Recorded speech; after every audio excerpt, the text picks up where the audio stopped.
So welcome students for this lecture 21st on the bin energy conversion system for microgrid systems.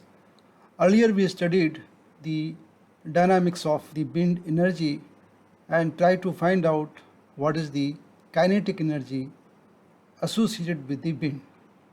In the previous class we have proved that the energy is given by half mv square. That you can find out the change in the kinetic energy as delta K equals to the work done, and therefore the work done is nothing but Fs into ds, the force into change in the displacement.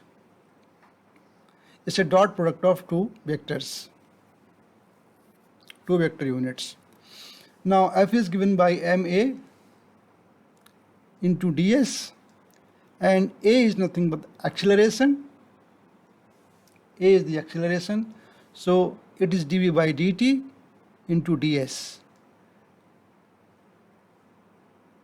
Okay, now we can take dv outside and this becomes dv into ds by dt, which can be written as ds by dt into dv, and ds by dt is b into db. It's like x into dx, and the integration of x is x square by 2. So this becomes b square by 2.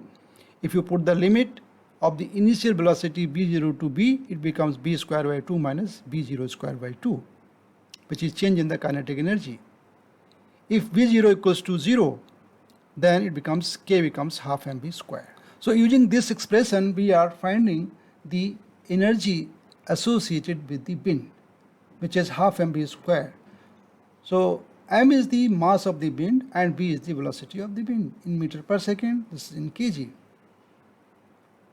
Therefore, this mass of the bin can be expressed by Q into rho,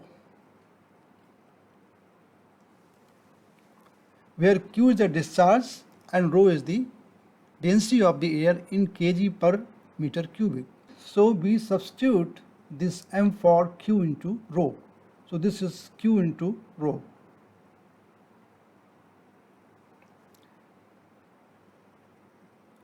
Thus E wind equals to half Q into rho into b square. Then the power will be rate of change of this energy, that is dE by dt. So d by dt of E, and E is half Q into rho into b square here. This PW is dE by dt equals to d by dt of half Q into rho into b square. Since rho is taken as a constant, therefore it becomes rho by 2 d by dt of Q into b square. So there are two variables, Q into b square. So we can have partial differentiation keeping one as a constant. So this becomes rho by 2 b square dq by dt. First we differentiate Q and then keep Q as a constant, then differentiate b square. So this becomes rho by 2 v square dq by dt plus q into 2b, the derivative of b square is 2b, and dv by dt. Again, for a given situation, the steady state velocity of the air can be taken constant, so this terms becomes 0, and then the power of the bin can be given by rho by 2 into v square dq by dt, this expression. Again we simplify this term dq by dt. Okay, dq by dt is basically rate of discharge. Q is the discharge in cubic meter. So how many cubic meter per second is termed as dq by dt, and this can be given by A into B, that is the area of the bin covered by the rotor into the speed of the bin. This is also called swept area. So A into B becomes dq by dt. We substitute back here this value. So it becomes PW as Pbind as half B square into AB, and A is taken this side, it becomes B power cube, B power 3. Therefore, the Bind power is half into rho into A into B3. So we see here the power of the Bind is proportional to B power 3. It shows that the velocity of Bind has significant impact on the power of the Bind. If the velocity increases by 25%, then the power change will be 95% change. The change in the power will be almost close to 100%. It is because of the power 3 of the velocity. So a small change in velocity will give significant change in the power of the Bind. This is one thing that is very important. Further, we can simplify this expression by substituting the area of the Bind. Now, area of the Bind is the area which is swept by the rotor, called swept area. Now, this area A can be given by pi into r square. So r is the radius and small r is the rotor. So this is the radius of the turbine's rotor into pi. Substituting this value of A in the main expression, we will get PW, or the power of the Bind, equals half rho pi r square into B power 3. Now, for a given design of the Bind turbine, R is constant, rho is also fairly constant. So we can see that PW, or Bind power, is proportional to the B power 3 because they are almost constant. Okay, this is constant, this is constant, this is almost constant. Now we can further simplify by substituting the value of, let us say, rho. Here one more interesting term is that P Bind by A, PW by A. This term called as power density or Bind power density. This is the power per square meter. So if I take A on this side and simplify it as PW by A, then this equals to half rho into B3. Half rho into B3, which is here. And this term PW by A is known as power density of the Bind over the swept area. Now let us substitute the value of rho. So we are asking question, what is the mass density of the air? Before that, we will ask question, what is the mass density of water? The density of water is 1 kg per liter. This you know because you often use the jug in your house. Okay, so one jug may be around 1 liter. And what is 1 liter dimension wise? It's like 10 centimeter into 10 centimeter into 10 centimeter. That corresponds to 1 kg. Okay, and if you go for 1 cubic meter, then it becomes 1000 because 1 meter is 100 centimeter. So 100 centimeter into 100 centimeter into 100 centimeter, 3 zeros will come here.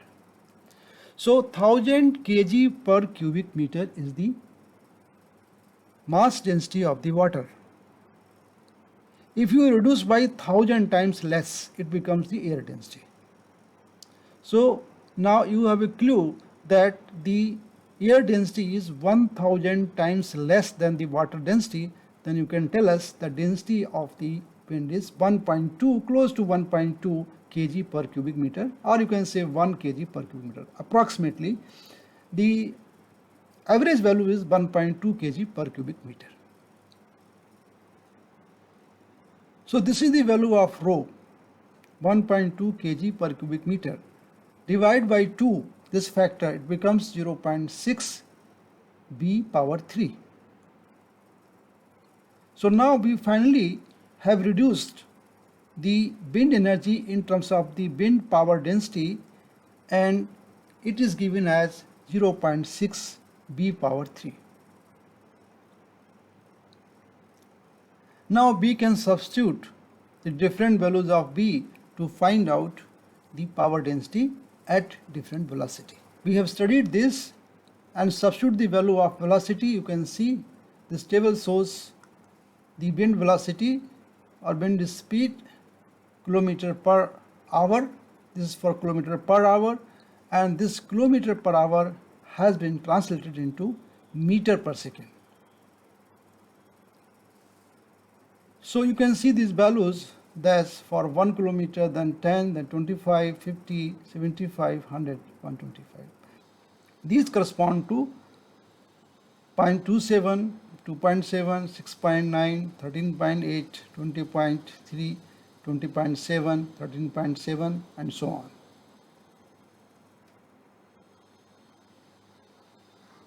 Corresponding power density in watts per meter square is given as 0.6 into B power 3. You can multiply 0.6 into B power 3. These values come out as 0.013, 12.86, 200.93, 1607.51, then 5425, 12,860, 25,117. And we also find the turbine output efficiency. With 30% efficiency, we can multiply these numbers further by 0.3, we will get these values. So these are the final output, turbine output power density at 30% efficiency. Now these values have been plotted here. You can see this is the wind speed, x-axis, and y-axis we have power density. The same numbers that we got here in the table have been plotted. So you can see that there is an exponential rise because of the term that power density is proportional to B power 3. And that you can see this behavior in the curve. Now in this context, there are two important parameters. Number one, the coefficient of power. The coefficient power is the ratio of the output power of the wind imported to the generator, or we can simply write that the coefficient of power COP equals P output wind turbine, this term, divided by P input wind. So basically what I am saying, that you have a wind turbine here. Let us say this is the wind.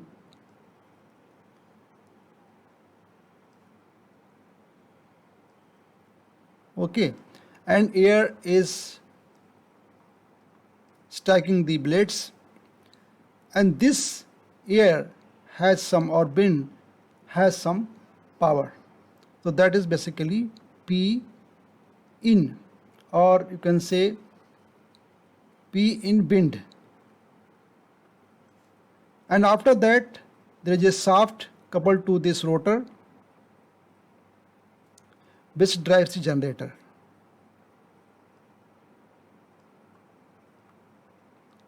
Okay, giving the input torque to the generator. So this is the input power to generator. So this is actually the output, mechanical output power of the wind turbine. This is the input power of the wind turbine. So this ratio P0 by P in wind, or you can simply say P0 wind by P in wind, is the coefficient of power. COP, or simply we write it CP.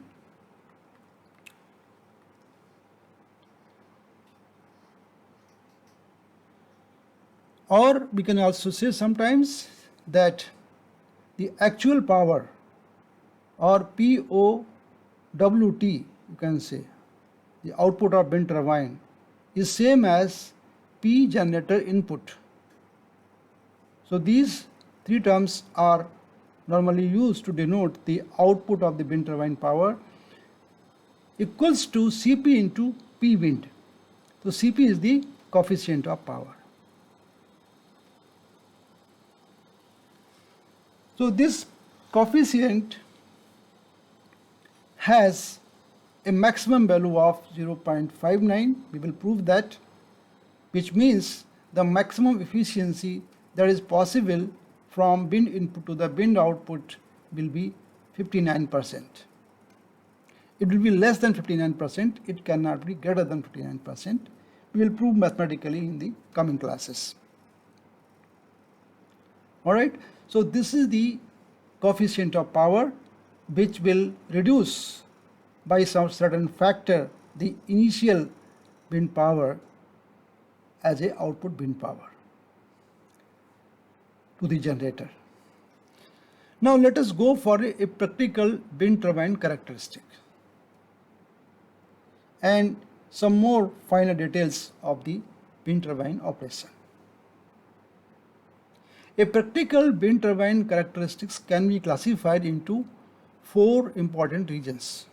Another important parameter for the wind turbine system is tip speed ratio. This tip speed ratio, or TSR, is defined as the ratio of tip speed of the blade to the wind speed, which is equal to omega into R divided by B. We can write R rotor, omega rotor divided by B wind. And it has been studied from the experimental work that for most of wind turbines, this value of Cp is between 0.4 and 0.6, and the value of this TSR is approximately 8.1, for which the maximum energy is being extracted from the wind. Now we can see the behavior of the wind turbine from the ideal and the actual characteristics of the wind energy system. So we can see here there are 2 diagrams. The one is for ideal wind turbine. This is for ideal wind turbine here, and the second is for the practical wind turbine.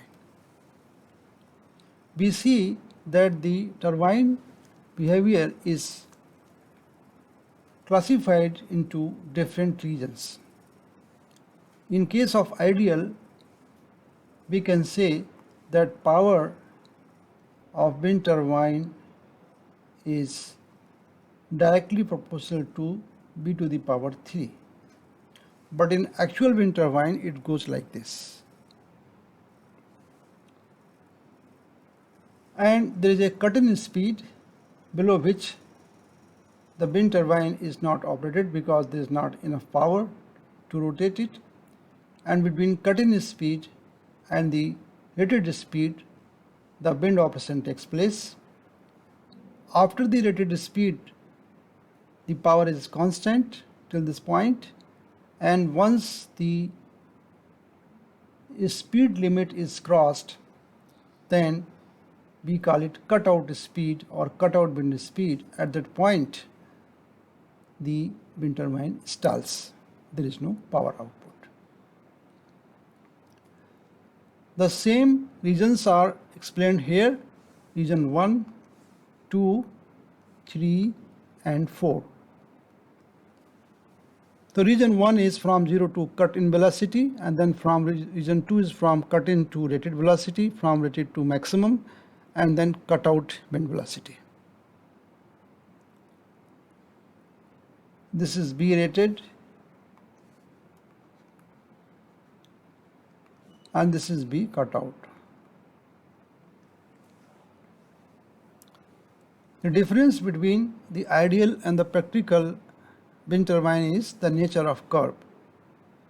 So initial part is close to this nature, but later on it gets saturated and it does not go in this ideal fashion. Rather than a smoother way, it goes to maximum value and then constant, and then after the constant value there is a cutout bend velocity for which the wind turbine stalls. So we can see some details of these regions here. For cut-in speed, the region is from 0 bend velocity to the cut-in wind speed, which is about 2.8 to 4.48 meter per second. And region 2 happens from cut-in speed to the rated speed. The rated speed may vary from 11.2 to 15.4 meter per second. Region 3 exists between the cut-in and cut-out speed. In this region, the power is limited to the maximum power. So power output from the wind turbine increases as the wind speeds, but it levels off above the rated value of speed. So once the wind turbine reaches the rated speed, then after that, for some value of variation of the velocity, its power remains constant, and once it crosses the value of V cut out, then the whole wind turbine is stopped. In region 2, region 3, region 4 is over the cutout speed. So once the speed is more than the cutout speed or equal to cutout speed, it is harmful for the wind turbine to continue. And therefore, at this point of time, the wind turbine ceases power generation and shutdown takes place. So we can see that any wind turbine operating zone can be classified into these 4 important regions depending upon the speed of the wind. Now going next, we will try to understand the aerodynamic modeling of the wind turbine. Earlier we proved that the wind turbine power can be given by half rho into A into coefficient of power, which is function of lambda and beta, and into B power 3. From the empirical study of the wind turbine, after conducting significant experimental work, it was found that the Cp can be expressed with the help of this empirical equation. That is C1 in bracket C2 by lambda I minus C3 beta minus C4 bracket close into exponential minus C5 by lambda I plus C6 lambda. Again, from the detailed experimental work of the wind turbines, it is found that these coefficients are approximately given by these values. That is, C1 is 0.51 and C2 is 116, C3 is 0.4, C4 is 5, C5 is 21 and C6 is 0.0068. For lambda I, we use this empirical relationship to correlate lambda I with lambda and beta, where beta is the pitch angle, which varies from 3 to 7 degree. So for that pitch angle and for the value of TSR lambda, this is the relationship between lambda I and these parameters. Now, one thing is clear, that if we want this power to be maximum, then the Cp has to be maximum, because the other parameters are constant.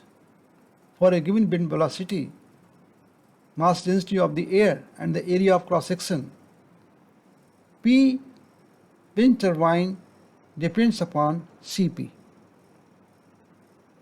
So Cp has to be maximum value when we want to extract the maximum power. And Cp is related to various parameters through equations, this 1 and 2, let us say.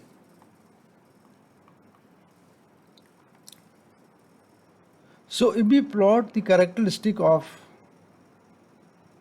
the Cp versus tip speed ratio, for example, if we plot the Cp versus lambda, then we have some idea about its variations with the change in the lambda.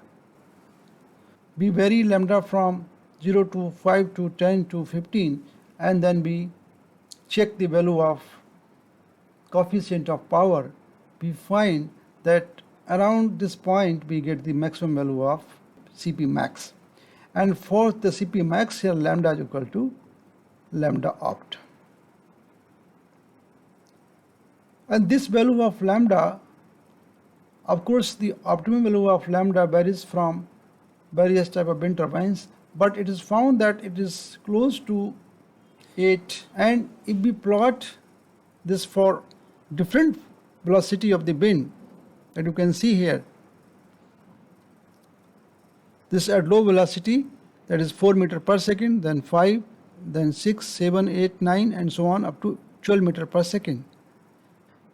Then we found that for any given wind speed there is a maximum power which can be extracted from the wind.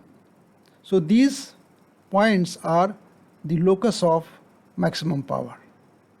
We join them, this curve is referred as the loci of maximum power.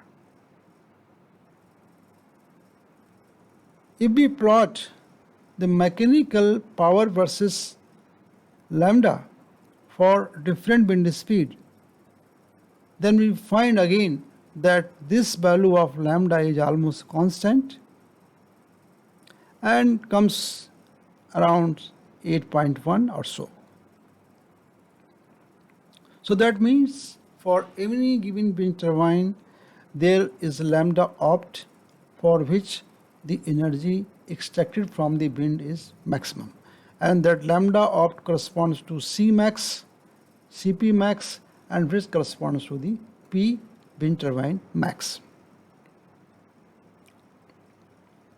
Now with this configuration we can study the characteristic of the wind turbine and find out that at what point the energy drawn from the wind is maximum. At that maximum power point, what is the value of Cp max?